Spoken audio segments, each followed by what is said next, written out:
कैसे हो? चले आज हम पढ़ेंगे अंतर हैलोजन यौगिक। अंतर हैलोजन यौगिक किसे कहते हैं? अंतर हैलोजन यौगिक ऐसे दो भिन्न भिन्न हैलोजन तत्वों से मिलकर बने यौगिकों को अंतर हैलोजन यौगिक कहा जाता है। अभी इसी साल 2020 में ये ऑब्जेक्टिव में क्वेश्चन आया था। कैसे आया था? दो भिन्न भिन्न हैलोजन तत्वों से मिलकर बने यौगिकों को डैश कहते हैं। तो डैश में क्या लिखना था? अंतर हैलोजन यौगिक। इनको ए एक्स से दर्शाते हैं, जहाँ ए क्या है? निम्न उच्च ऋण विद्युतीय तत्व और एक्स जो होगा वो उच्च ऋण विद्युतीय तत्व होगा। जैसे अपन एग्जाम्पल देखते हैं। ये अंतर हैलोजन यौगिक चार तरह के होते हैं। ए एक्स प्रकार, फिर AX3 प्रकार, फिर AX5 और AX7। ऐसा क्यों? क्योंकि हैलोजन चार तरह की प्लस ऑक्सीकरण अवस्था दर्शाता है। AX में अवस्था होगी 1, इसमें +3, इसमें +5 और इसमें +7। ये क्या है?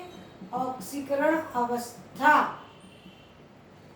अब उदाहरण देखते हैं इनके एग्जाम्पल। जैसे ClF, F उच्च ऋण विद्युतीय है और Cl उसकी तुलना में कम ऋण विद्युतीय है। फिर ICl, I कम ऋण विद्युतीय है, उसकी तुलना में कौन ज्यादा है? क्लोरीन। फिर ClF3, BrF3, फिर AX5, ClF5, BrF5।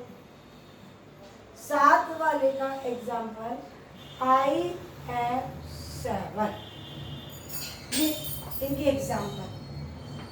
अब इनमें संकरण कौन सा है?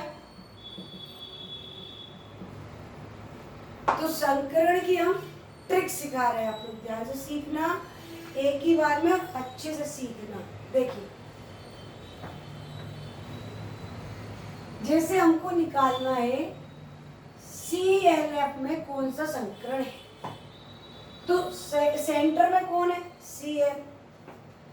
इसके समूह 17 का तत्व है, इसलिए इसके आखिरी में कितने इलेक्ट्रॉन है? 7। ठीक, 7 ने एक के साथ बंध बना लिया। अब बचे कितने जोड़े अपने पास?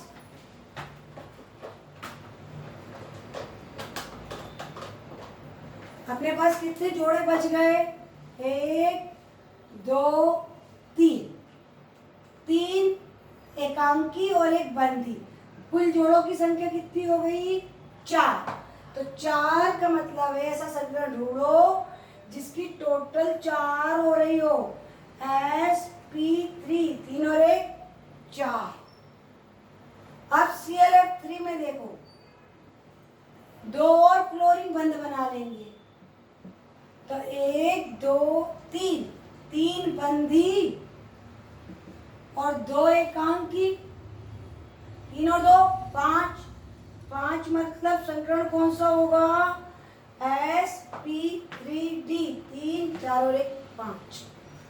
अब देखो ClF5 में 2 और फ्लोरीन ने बंध बना लिया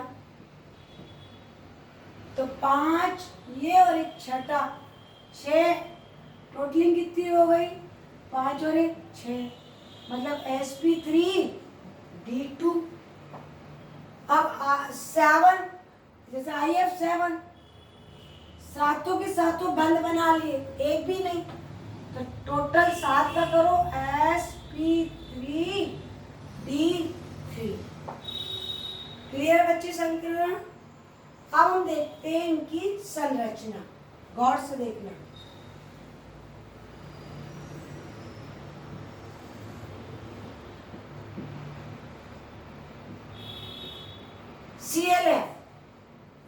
रेखीय संरचना, इस संरचना को हम क्या बोलेंगे?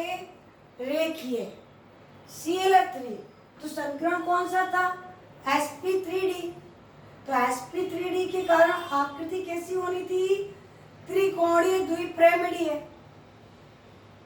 लेकिन सिर्फ 3 ही लोग बंद बना रहे हैं, वो भी टी आकार में, उल्टा टी। तो इसकी आकृति कैसी हुई? टी आकृति, टी शेप। Cl5 sp3d2 तो 3 2 5 और 1 6, तो आकृति कैसी हो रही थी? अष्टफल की है, ऐसे।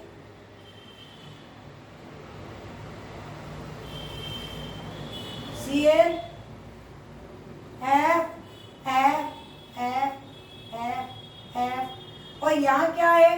एकांकी। तो अगर ये 6 ही जगह होता तो अष्टफल की कहलाती। 5 4 तो स्क्वायर में और 1 वर्ग पिरामिड, तो इसको कहते हैं वर्ग पिरामिडीय।